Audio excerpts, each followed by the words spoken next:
or so that might demonstrate some of Dad's qualities. And I don't want to hog the mic because I know you all have many too. The first is from the early 70s when Mum and Dad lived on Beale Street in Brookline, opposite JFK's birthplace. Then, as he had throughout our childhood, he used to practice yoga regularly at home, at least once a day, if not twice.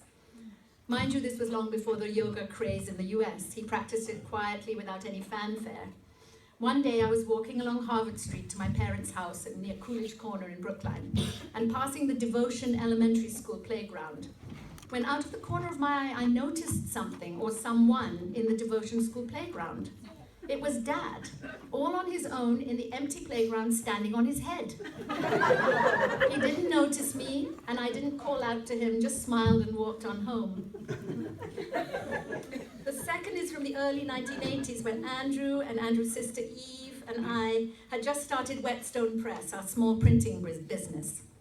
Both Andrew and Eve are very talented and skilled, but none of us knew anything about running a business. Now, Dad would have far preferred that I go on to graduate school after completing my undergrad studies, and he had expressed this to me.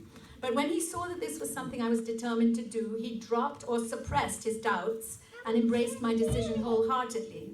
I remember him showing up at the press in a then very seedy area of the Boston South End, having walked all the way from his office in Government Center, with a number of government printing office booklets on how to run a small business.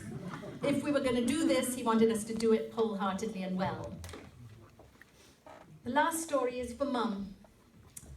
While Dad was in the rehab, he had an infection that he didn't want anyone to catch. No one could go and visit him without wearing a gown, mask, and gloves, and we didn't want to have to put all those things on you, Mum. But Dad missed seeing Mum. And when Mum visited him in the hospital earlier, before we had to wear masks, he said several times, "How well you're looking, Gladys."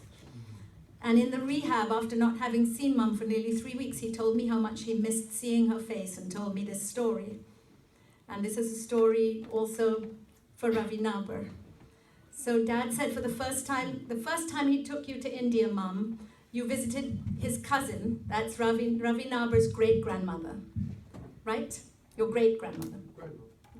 Now, according to Dad, she was a strong, admirable, and rather fierce woman who always spoke her mind and didn't conform to social expectations.